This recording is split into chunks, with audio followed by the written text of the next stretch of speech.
គុំសាច់ថ្មីមកកាន់បាទបងប្អូនទាំងអស់គ្នាដែលនិយមតាមដានទស្សនានិងសម្ដាប់វីដេអូនៅក្នុង Channel ខាត Technology គិទីគោរពនិងគិទីរាប់អានសម្រាប់ថ្ងៃនេះផងដែរខ្ញុំបាននឹងមានវីដេអូមួយចង់ចែករំលែកបងប្អូនទាំងអស់គ្នាតាក់ទងទៅនឹងការប្រើប្រាស់បាទប្រព័ន្ធផ្សិនជៈបាទ Toyota Fortuner ឆ្នាំ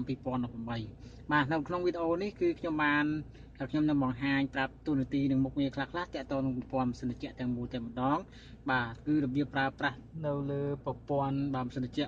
ក៏ប៉ុន្តែវីដេអូនេះគឺខ្ញុំបានធ្លាប់បានបង្ហាញប្រាប់បងប្អូនពីមុនមកខ្លះហើយបាទឥឡូវនេះកុំឲ្យខាតពេលវេលាសូមបងប្អូនទស្សនានិងសម្ដាប់ជាមួយនឹងខ្ញុំបាទទាំងអស់គ្នាដូចតទៅហើយសូមខន្តីនៅអភ័យទោសផងដែរបើសិនជាខ្ញុំបាទមានធ្វើការអធិប្បាយខុសឬកន្លែងណាមួយមុខងារកន្លែងណាមួយសូមអធិស្ឋានឲ្យខ្ញុំបាទបាទឥឡូវនេះគឺជាមុខងារអូតូបាទអូតូនេះគឺគ្រាន់តែបញ្ចុចបាទបញ្ជាទៅលើប៊ូតុងអូតូនេះវានឹងចេញភ្លើងពណ៌ខៀវនោះវានឹងធ្វើការតែម្ដងបាទឥឡូវនេះគឺធ្វើការបាទឥឡូវនេះគឺយើងចង់បិទអូតូវិញយើងចុចទៅលើប៊ូតុងអូតូនេះវិញបាទវានឹងបាទអត់បានទេលុះត្រាតែយើងបិទប្រព័ន្ធផ្សិនជៈរបស់សិនបាទអញ្ចឹងយើងបិទមកបាទនេះប្រព័ន្ធម៉ាស៊ីនត្រជាក់យើងបានបិទអស់ហើយបាទឥឡូវយើងសុំបើកប្រព័ន្ធម៉ាស៊ីនត្រជាក់របស់យើងបាទយើងចុចបើកទៅលើ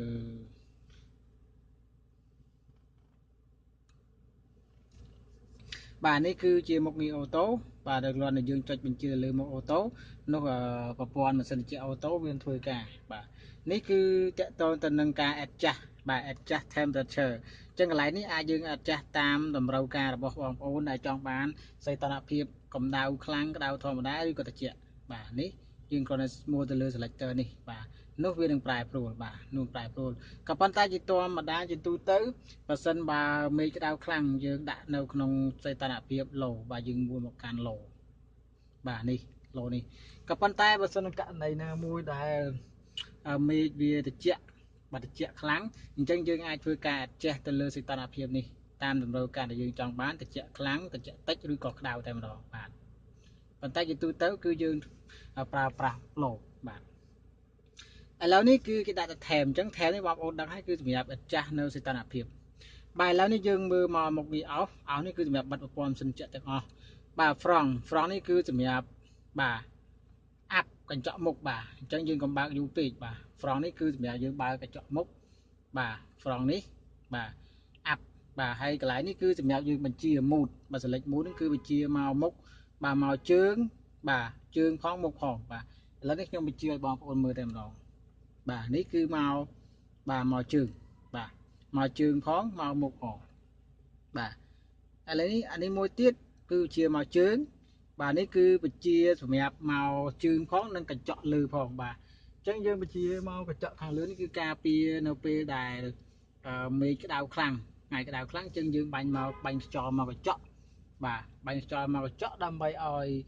កុំឲ្យកញ្ចក់ក្ដៅពេកហើយយើងបើកបរទៅវាមានភាពត្រជាក់ស្រួលបា